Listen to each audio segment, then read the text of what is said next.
Bapak, Ibu, Saudara, dan anak-anak sekalian, pertama-tama kami Majelis Jemaat GKMI Kudus mengucapkan selamat hari Minggu dan selamat berbakti dari rumah masing-masing. Berikut jadwal persekutuan dan kebaktian pekan ini yang dapat jemaat ikuti secara daring atau online. Pertama, Natal Komisi Perempuan pada hari Selasa 15 Desember 2020 pukul 16.30 dengan tema Jangan Takut. Pelayan firman oleh Evangelis Ida Sianipar. Kedua, Persekutuan Komisi PI pada hari Jumat 18 Desember 2020 pukul 19.00 dengan tema Mesias disebut Immanuel. Pelayan firman oleh Pendeta Timotius Linardi. Ketiga, Persekutuan Komisi Pemuda pada hari Sabtu 19 Desember 2020 pukul 18.00 dengan tema Christmas Hospitality. Pelayan firman oleh Pendeta Muda Yesaya Sudarnoto Wijaya. Keempat, Kebaktian Umum pada hari Minggu 20 Desember 2020 pukul 09.00 dengan tema Di Tengah Kemustahilan Ada Ketaatan oleh Evangelis Tintin Kurniawan. Demikian warta yang kami sampaikan. Untuk selengkapnya dapat jemaat simak dalam warta tercetak maupun yang dikirim melalui email. Selamat beribadah dan Tuhan memberkati. Masuklah, marilah kita sujud menyembah, berlutut di hadapan Tuhan yang menjadikan kita. Kami menyatukan hati untuk menyembah Tuhan. Sebab Dialah Allah kita, dan kitalah umat gembalaannya, dan kawanan domba tuntunan tangannya. Hanya kepada Dialah kami beribadah. Mari kita mengawali kebaktian kita dengan bangkit berdiri dan menaikkan pujian di tengah ombak.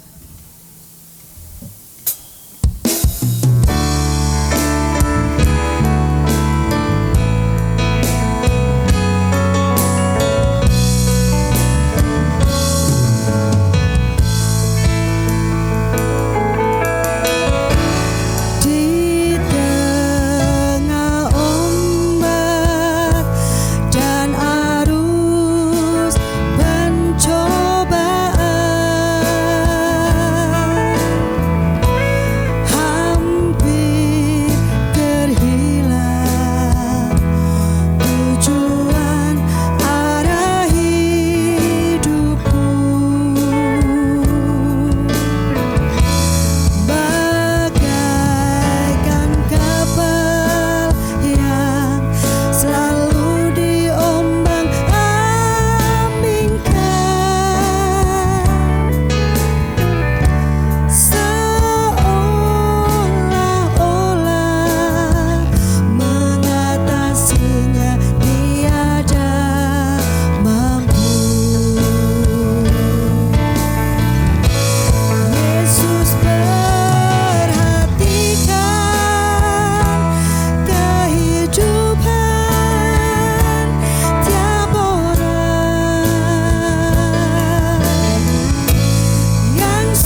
Kebaktian Minggu Advent ketiga ini terjadi karena rahmat dan cinta Tuhan yang merindukan umatnya kudus, adil, benar, dan penuh damai.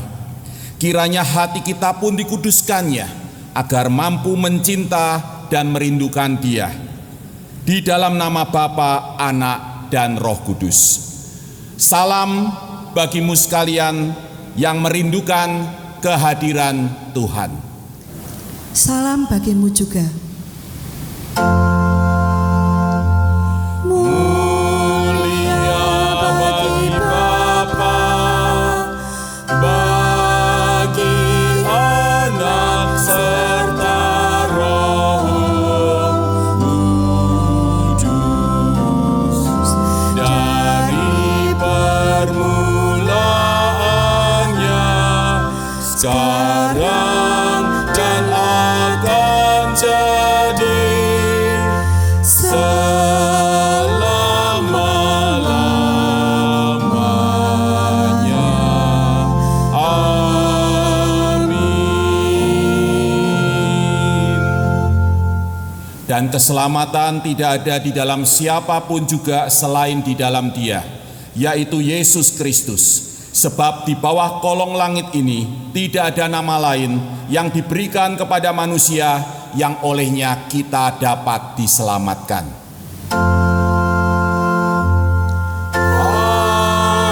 Amin, amin,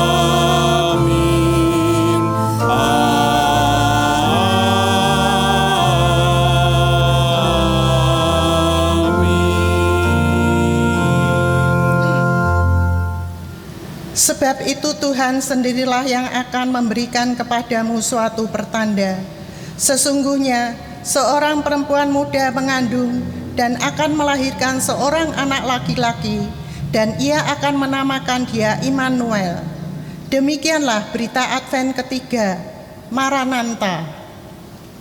Marilah kita menyalakan lilin Advent ketiga.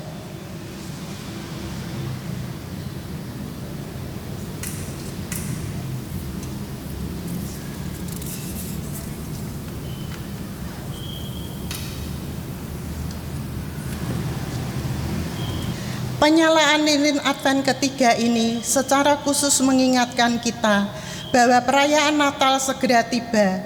Marilah kita bersukacita menyambutnya. Silakan duduk.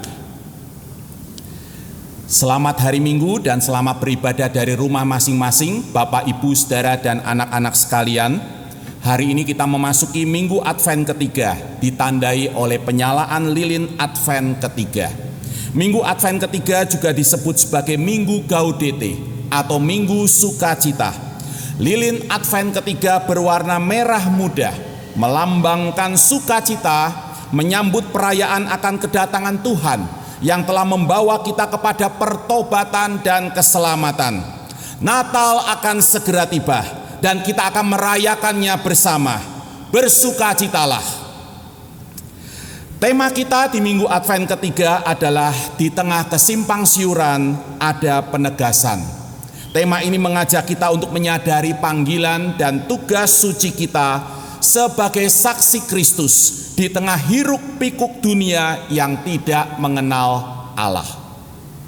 Jemaat sekalian, sebagai kenang-kenangan dalam perayaan hari ulang tahun ke-100 GKMI Kudus dan seluruh GKMI, bagi segenap jemaat disediakan tumbler seperti ini. Bagi warga gereja yang belum mendapatkannya, dapat menghubungi sekretariat gereja untuk mendapatkannya. Saya juga ingin mengingatkan bahwa mulai bulan Desember kita akan bersama membudayakan kebaktian keluarga di rumah masing-masing. Karena itu, segera lakukanlah kebaktian keluarga mengenai hari, jam, dan siapa saja yang bertugas. Silakan ditentukan bersama anggota-anggota keluarga. Akhirnya, mari kita bangkit berdiri untuk memberikan salam damai dengan salam Sunda. Salam damai.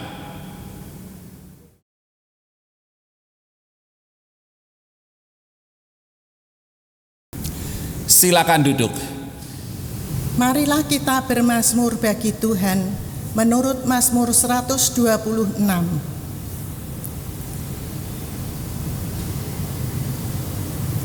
Ketika Tuhan memulihkan keadaan Sion, keadaan kita seperti orang-orang yang bermimpi. Pada waktu itu mulut kita penuh dengan tertawa, dan lidah kita dengan sorak-sorai. Pada waktu itu berkatalah orang di antara bangsa-bangsa, Tuhan telah melakukan perkara besar kepada orang-orang ini. Tuhan telah melakukan perkara besar kepada kita, maka kita bersuka cita. Pulihkanlah keadaan kami ya Tuhan, seperti memulihkan batang air kering di tanah Negeb. Orang-orang yang menabur dengan mencucurkan air mata akan menuai dengan bersorak-sorai. Orang yang berjalan maju dengan menangis sambil menabur benih, pasti pulang dengan sorak-sorai sambil membawa berkas-berkasnya. Agungkanlah dan muliakanlah Tuhan kita dengan menaikkan pujian, agung dan mulialah Tuhanmu.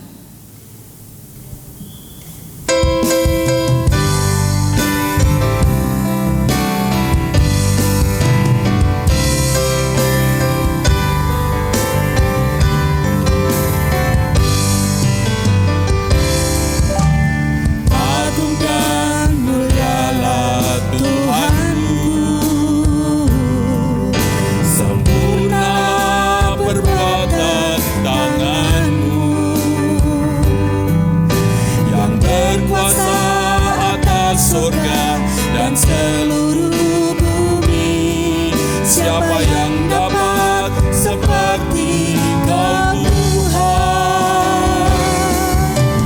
Agung dan mulialah Tuhanku, maha besar perbuatan tangan-Mu. Aku datang dan bersujud dalam hadirat-Mu, memuja Engkau seumur hidupku. Ku sembah Kau, Allah yang maha besar. Ku sembah Kau, Yesus keselamatanku. Ku sembah Kau, Roh yang kudus kekuatan hidupku. Ajaib Tuhan, sungguh Engkau mulia.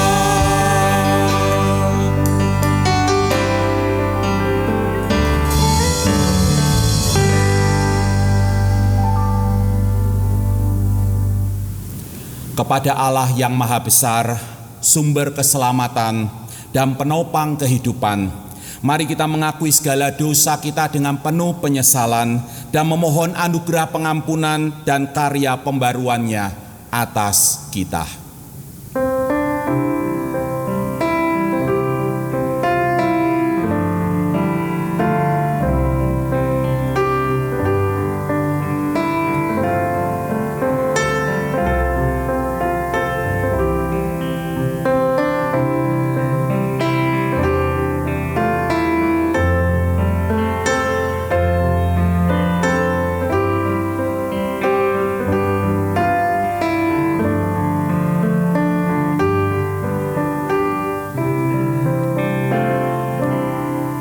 Mari kita berdoa dengan menyanyikan lagu Sebagaimana Adaku.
Mari kita bangkit berdiri untuk menerima berita perdamaian.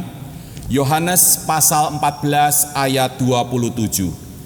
Damai sejahtera kutinggalkan bagimu, damai sejahtera kuberikan kepadamu, dan apa yang kuberikan tidak seperti yang diberikan oleh dunia kepadamu.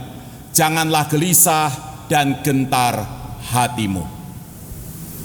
Mari kita sambut firman Tuhan dengan menaikkan pujian Batu Karang yang Teguh.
Silakan duduk. Mari kita bersatu di dalam doa memohon pertolongan Roh Kudus agar kita diberikan hikmat dan pengertian akan firman-Nya. Seiring kami membaca dan merenungkan firman-Mu ya Bapa, kiranya Roh Kudus-Mu bekerja di dalam hati kami, mengaruniakan kepada kami pengertian dan juga kesanggupan untuk melakukan firman-Mu itu di dalam keseharian kami. Tolonglah hamba-Mu dalam segala keterbatasan untuk menjelaskan kekayaan pesan sabda Tuhan. Berkatilah kami dengan pengertian akan firman-Mu. Demi nama Tuhan kami Yesus Kristus, kami berdoa. Amin. Inilah firman Tuhan menurut Yohanes pasal 1 ayat 6 sampai 8, dilanjutkan ayat 19 sampai 28.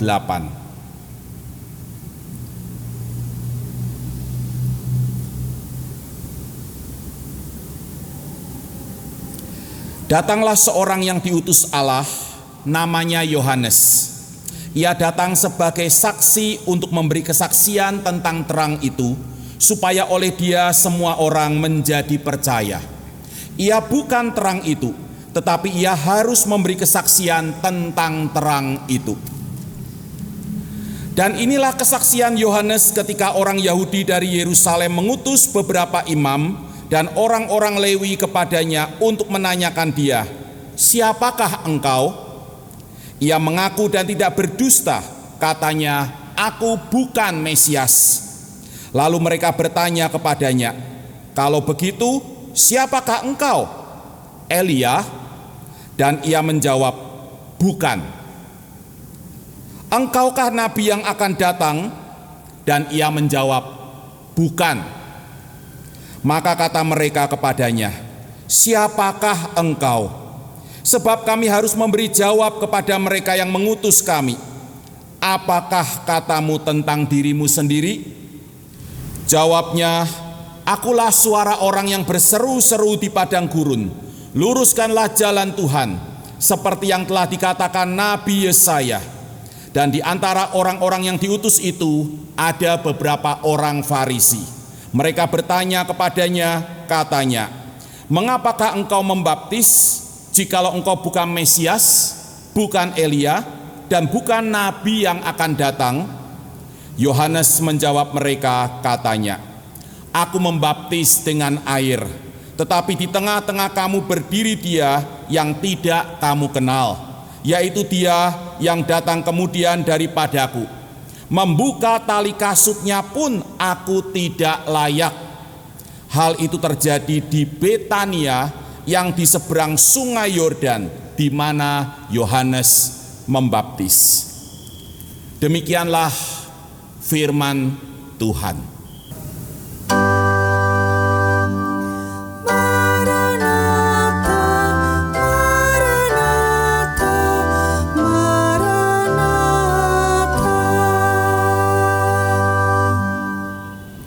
Saudara sekalian, kehidupan di muka bumi ini seringkali diwarnai ironi.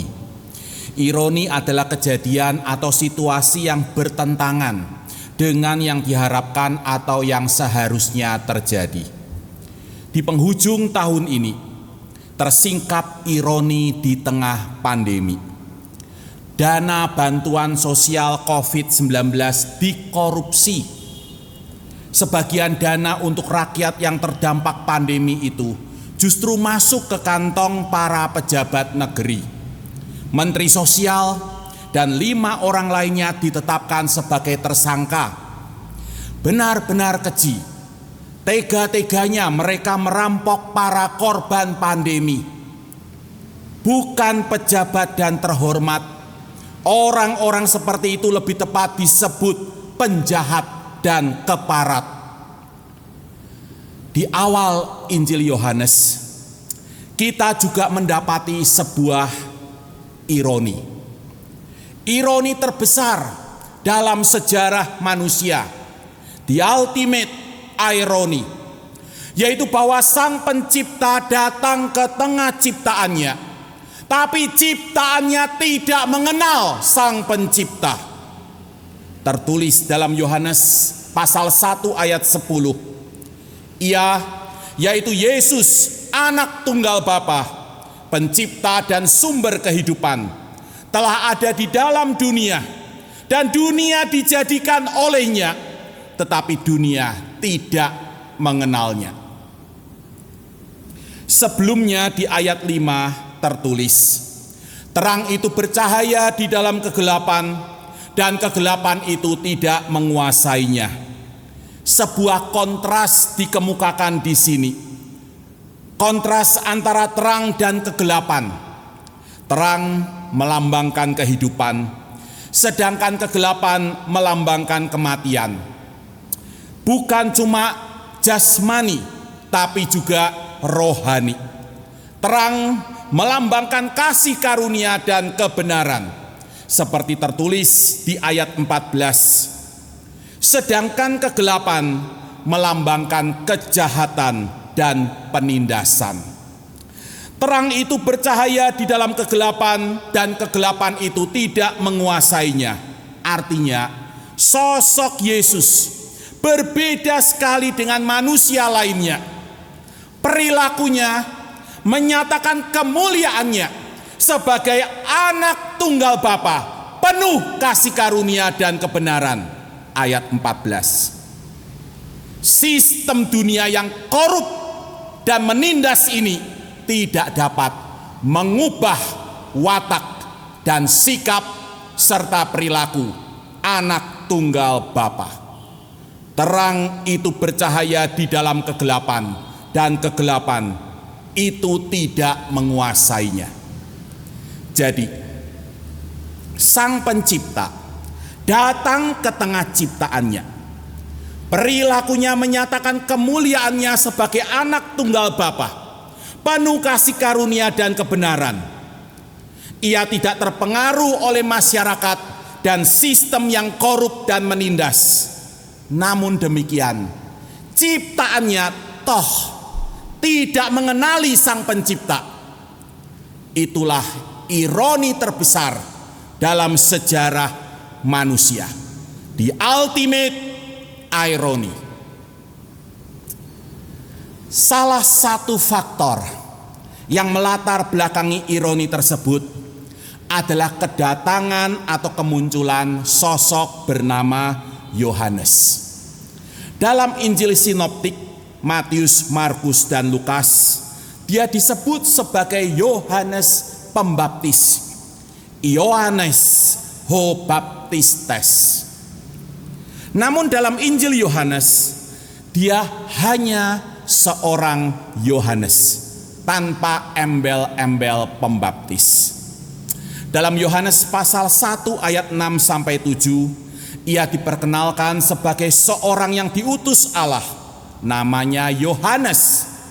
Ia datang sebagai saksi untuk memberi kesaksian tentang terang itu, supaya oleh dia semua orang menjadi percaya. Dalam Injil Yohanes, Yohanes cuma seorang saksi Kristus. Mengapa? Tampaknya sebagian umat mengkultuskan Yohanes sebagai Mesias. Petunjuk tentang adanya kultus tersebut di awal sejarah gereja termuat dalam Kisah Para Rasul pasal 19 ayat 34 yang berbicara tentang baptisan Yohanes. Menurut dokumen kuno yang bernama Pengakuan Clementine dari tahun 250 Masehi, ada beberapa murid Yohanes yang di dalam khotbah-khotbahnya menyatakan bahwa Yohanes adalah Mesias. Dan di sisi lain, ada petunjuk-petunjuk yang meneguhkan adanya kultus tersebut. Semua dokumen ini menunjukkan popularitas Yohanes dan pengkultusan dirinya oleh sebagian umat. Kenyataan itu tentunya menimbulkan kesimpangsiuran tentang Mesias di kalangan umat, seperti tercermin di dalam interogasi atau pemeriksaan oleh para imam dan orang Lewi terhadap Yohanes sendiri. Kita bisa lihat itu di ayat 19 dan seterusnya. Siapakah engkau? Sampai 3 kali mereka bertanya. Elia? Engkaukah nabi yang akan datang? Siapakah engkau? Mengapa engkau membaptis jika engkau bukan Mesias, bukan Elia, dan bukan nabi yang akan datang? Pertanyaan-pertanyaan itu menunjukkan di satu sisi harapan dan penantian umat akan kedatangan Mesias, dan di sisi lain kesimpangsiuran tentang Mesias yang sebenarnya. Saudaraku, umat sangat mengharapkan dan menantikan kedatangan Mesias yang akan menyelamatkan mereka dari semua kekuatan yang menindas mereka. Mengapa? Perhatikan bahwa Yohanes Pembaptis membaptis di Betania yang di seberang sungai Yordan, ayat 28. Yohanes membaptis di Betania yang di seberang sungai Yordan. Keterangan yang di seberang sungai Yordan menunjukkan bahwa ini bukan Betania yang ada di Yudea di selatan, tempat tinggal Lazarus, Maria, dan Marta.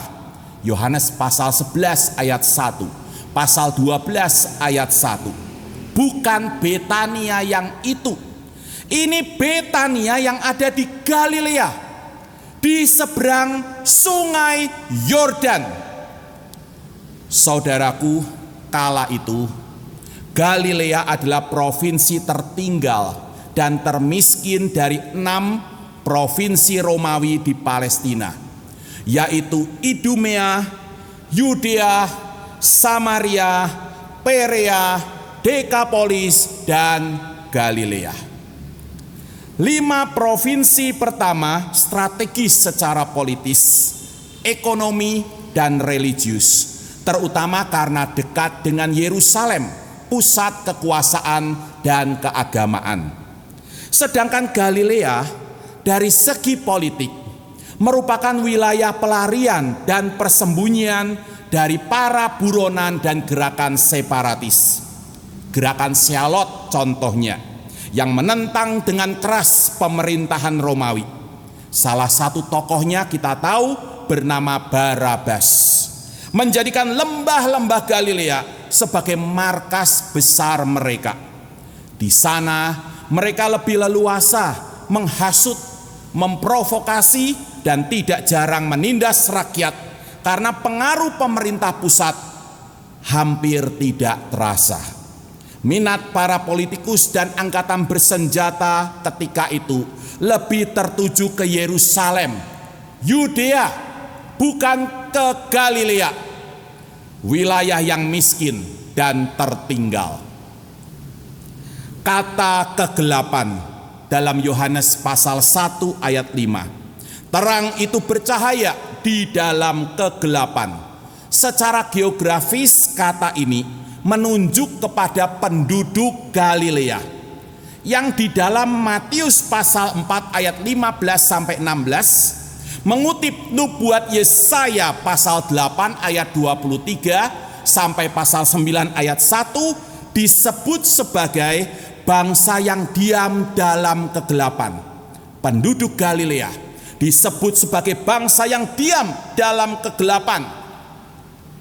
Kata Ibrani koshek selain kegelapan berarti kebodohan, kejahatan, penyakit, dan kesengsaraan.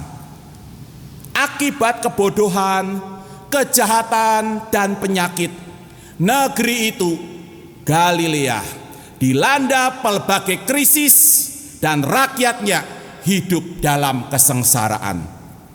Tidak heran jika mereka sangat mengharapkan dan menantikan kedatangan Mesias yang akan melepaskan mereka dari semua ikatan yang menindas mereka. Saya ingin menyoroti unsur penyakit.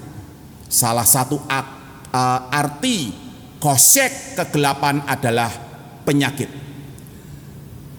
Di masa pandemi ini unsur penyakit juga menjadi kekuatan dahsyat yang menciptakan pelbagai krisis kehidupan. Saudara sekalian, tulisan ilmiah dari Jonathan L. Reed berjudul Instability in Jesus Galilee, A Demographic Perspective, ketidakstabilan di Galilea pada zaman Yesus, sebuah perspektif demografis, mengupas keadaan sosial ekonomi di Galilea pada zaman Yesus. Intinya, keadaannya tidak stabil, unstable. Mengapa? Salah satunya karena penyakit kronis dan penyakit musiman atau berulang. Penyebab kematian utama ketika itu bukan penyakit degeneratif seperti serangan jantung, kanker, dan stroke, melainkan penyakit infeksi akut seperti disentri, tifus, tifoid, tuberkulosis, dan terutama malaria. Penyakit ini mengancam kehidupan dan kualitas hidup banyak orang, khususnya ibu hamil, bayi, anak-anak, dan orang tua. Penularannya terutama terjadi di dataran rendah dan pesisir Danau Galilea. Ketika itu malaria disebut Great Fever. Demam keras, istilah Yunaninya Puretos megas. Istilah ini digunakan dalam Injil Lukas untuk menyatakan keadaan ibu mertua Simon Petrus.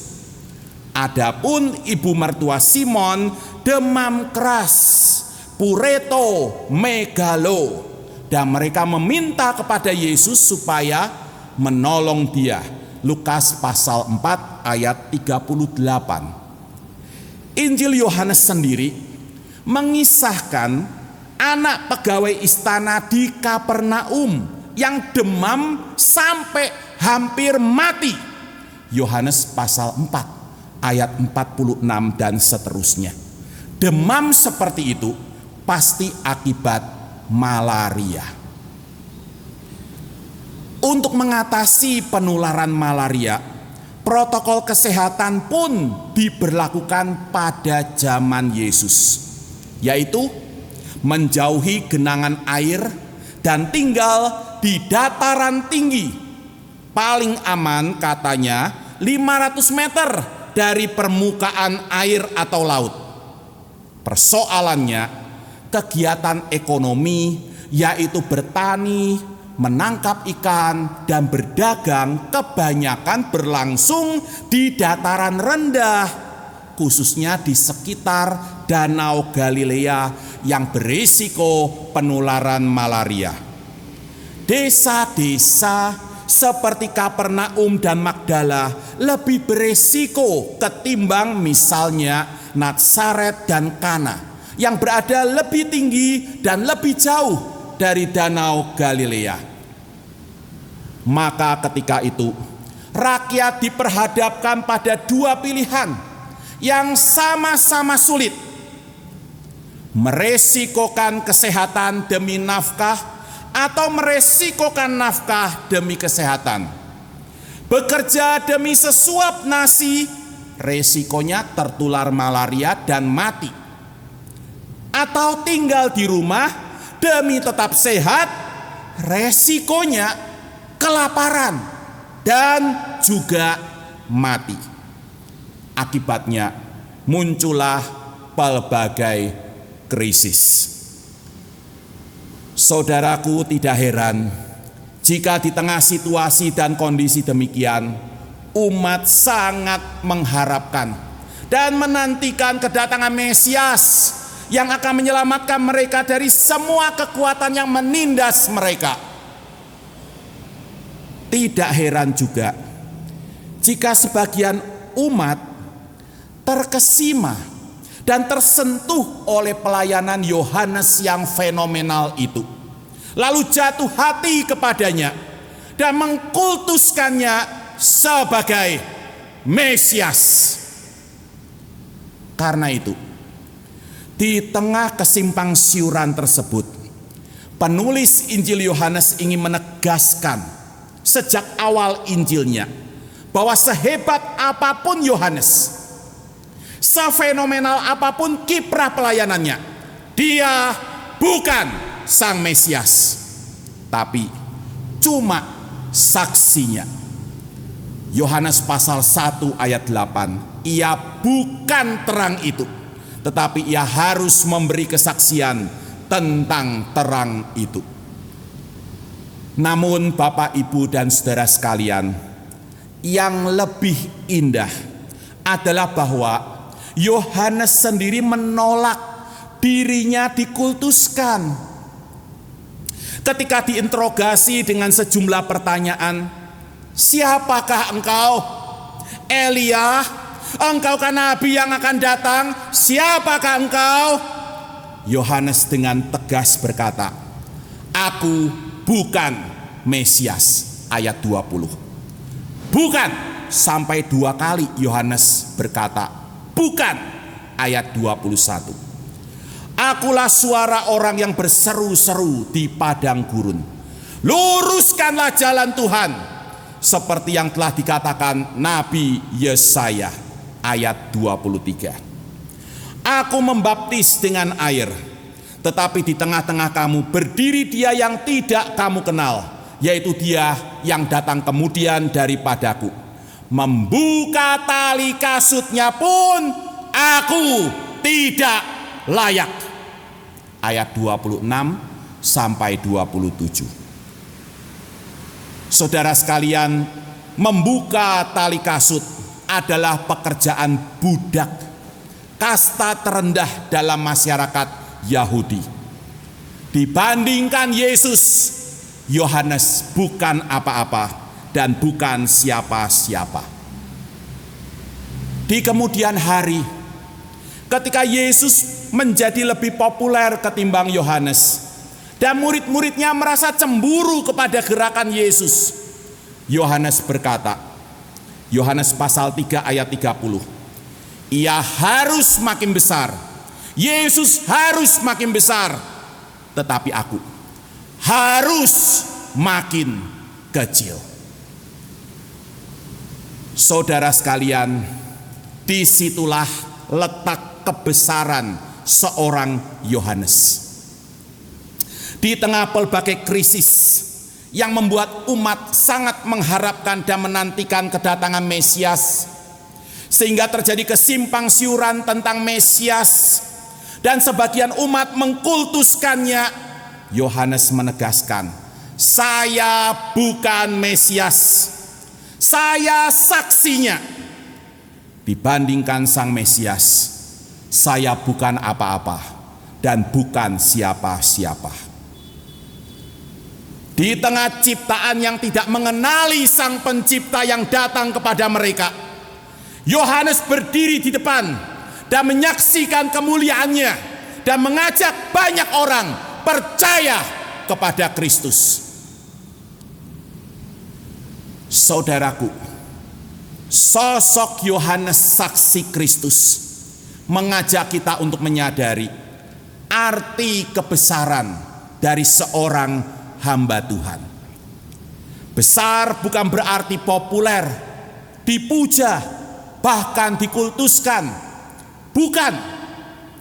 Besar berarti berguna bagi pekerjaan Tuhan.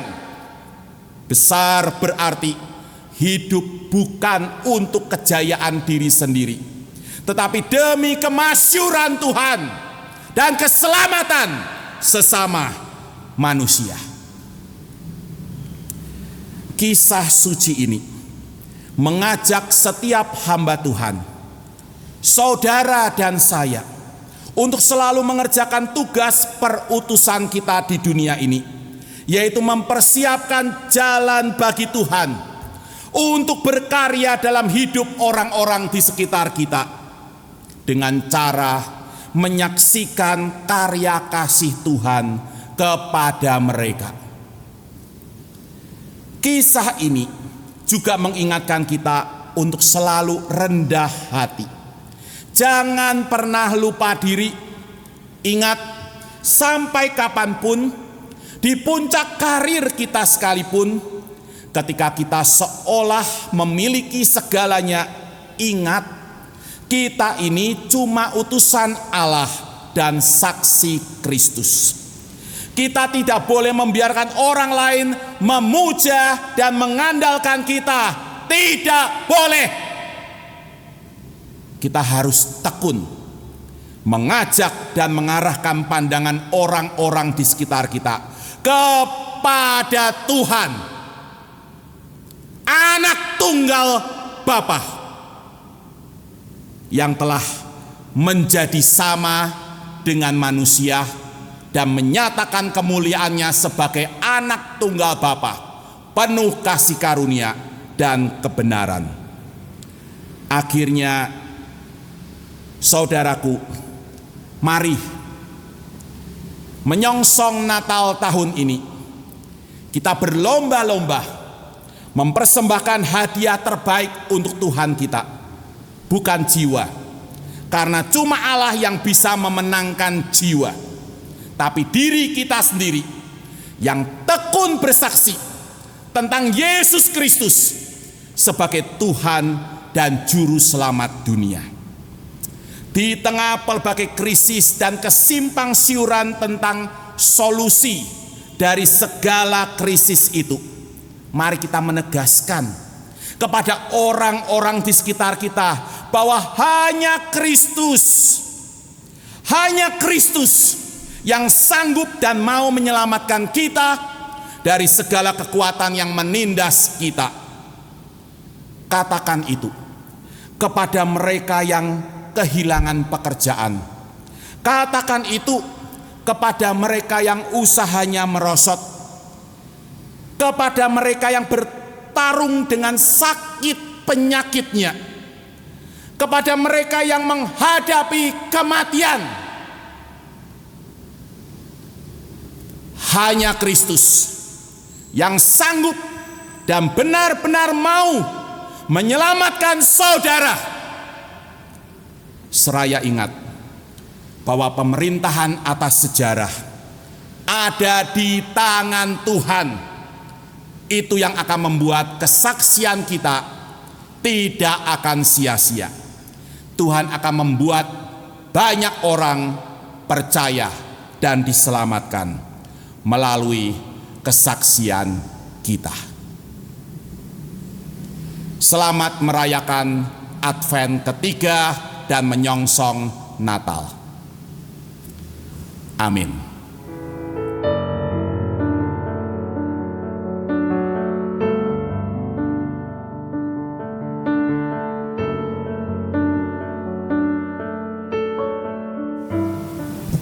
Mari kita bangkit berdiri. Sebagai jemaat Kristen yang ingin meneladani Kristus, marilah kita mengikrarkan komitmen kemuridan. Kami bersaksi bahwa tidak seorang pun dapat sungguh-sungguh mengenal Kristus kecuali ia yang mengikutinya setiap hari dalam kehidupan.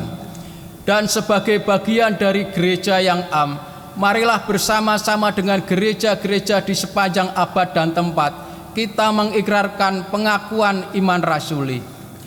Aku percaya kepada Allah, Bapa yang Maha Kuasa, Khalik langit dan bumi, dan kepada Yesus Kristus anaknya yang tunggal Tuhan kita, yang dikandung dari Roh Kudus, lahir dari anak darah Maria, yang menderita sengsara di bawah pemerintahan Pontius Pilatus, disalibkan, mati dan dikuburkan, turun ke alam maut, pada hari yang ketiga bangkit pula dari antara orang mati, naik ke surga, duduk di sebelah kanan Allah Bapa yang Maha Kuasa, dan dari sana ia akan datang kembali untuk menghakimi orang yang hidup dan yang mati. Aku percaya kepada Roh Kudus, gereja yang kudus dan am, persekutuan orang kudus, pengampunan dosa, kebangkitan orang mati, dan hidup yang kekal. Silakan duduk. Mari kita berdoa. Bapa yang Maha Baik, sesuai pesan firman-Mu hari ini, tolonglah kami untuk tekun melaksanakan tugas kesaksian kami, dan kami tidak menggunakan kesempatan apapun untuk memegahkan diri kami. Sebaliknya kami boleh tekun mengajak orang-orang di sekitar kami untuk berharap dan bersandar hanya kepada pimpinan dan pertolongan Tuhan Yesus Kristus, Pencipta dan sumber kehidupan kami. Saat ini ya Bapa, kami ingin berdoa untuk bangsa dan negara kami, khususnya penduduk Kabupaten Kudus, Jawa Tengah, di dalam masa pandemi yang berkepanjangan ini. Kami mohon kiranya Roh Kudus bekerja, mengaruniakan kepada setiap orang hikmat, sehingga mereka dapat tekun mengikuti protokol kesehatan, dan dengan demikian bersama kami dapat menahan lajunya penularan COVID-19, dan harapan kami jumlah pasien COVID semakin berkurang, masyarakat sehat dan kuat, perekonomian berkembang dengan baik, dan banyak orang menjadi sejahtera kembali. Kami ingin berdoa Tuhan untuk saudara-saudari kami yang sedang sakit dan lemah tubuh. Bapak Bambang Suprapto, Bapak Budiman Hadi Surya, Bapak Erastus Jimmy Malelak, Bapak Nugroho, Bapak Hembang Napitupulu, Bapak Silas Suyanto, Bapak Sandono, Bapak Stefanus Yulianto Lestari, Bapak Sutrisno, Bapak Susanto Hananta, Ibu Emi Widiarti, Ibu Ana Sulistiningsih, Ibu Ana Maria Andarmani, Ibu Gwi Giok Kim, Ibu Indrawati Dewi, Ibu Milka Suraswati, Ibu Lilian Hua, Ibu Tabita Tanti Agustina, Ibu Tan Lin Hua, Ibu Tan Mai Fong, Ibu Ruth Suryani, dan Ibu Nana Susanti. Bapa yang Maha Baik, Kami mohon kiranya kasih karunia-Mu bekerja atas mereka. Dari tempat yang maha tinggi, dengan kuasa-Mu yang tak terbatas, kiranya Engkau melawat, menyentuh, dan menyembuhkan mereka dari segala sakit penyakit, penderitaan, dan kesusahan mereka. Kiranya Roh Kudus memelihara dan meneguhkan iman mereka, sehingga pengharapan mereka tetap menyala-nyala, dan apapun yang terjadi, mereka boleh tetap percaya kepada penyertaan, pertolongan, dan pimpinan Tuhan, dan mereka boleh setia sebagai saksi Kristus sampai akhir hayat mereka. Demikian permohonan kami, yang kami panjatkan di dalam nama Tuhan kami Yesus Kristus, yang telah mengajar kami berdoa. Bapa kami yang di surga, dikuduskanlah nama-Mu, datanglah kerajaan-Mu, jadilah kehendak-Mu di bumi seperti di surga. Berikanlah kami pada hari ini makanan kami yang secukupnya, dan ampunilah kami akan kesalahan kami, seperti kami juga mengampuni orang yang bersalah kepada kami. Dan janganlah membawa kami ke dalam pencobaan, tetapi lepaskanlah kami daripada yang jahat, karena Engkaulah yang mempunyai kerajaan, dan kuasa, dan kemuliaan, sampai selama-lamanya. Amin. Saudaraku, dalam sukacita menyambut perayaan Natal, seraya tekun menantikan kedatangan Tuhan kembali, mari kita menyatukan hati untuk hidup benar dan suci. Kita naikkan kidung pamungkas, Aku Ingin Benar.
Mari kita bangkit berdiri. Saudaraku, arahkanlah hatimu kepada Tuhan. Kami mengarahkan hati kami kepada Tuhan. Jadilah saksi Kristus. Syukur kepada Allah. Terpujilah Tuhan. Kini dan selamanya. Tuhan memberkati engkau dan melindungi engkau. Tuhan menyinari engkau dengan wajah-Nya dan memberi engkau kasih karunia. Tuhan menghadapkan wajah-Nya kepadamu dan memberi engkau damai sejahtera. Amin. Kepada Allah beri puji, semua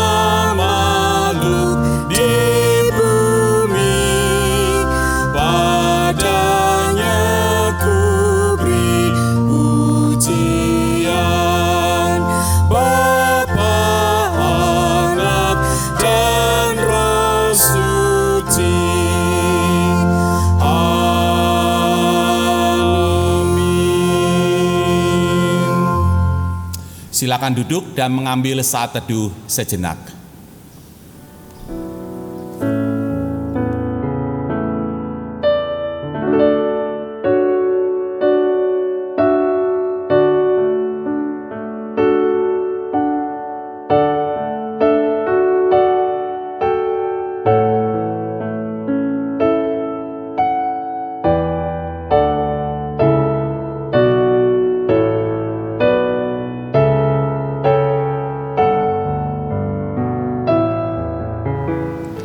Jemaat yang hadir di ruangan kebaktian ini dapat menyerahkan persembahan dengan memasukkannya ke kotak persembahan yang tersedia.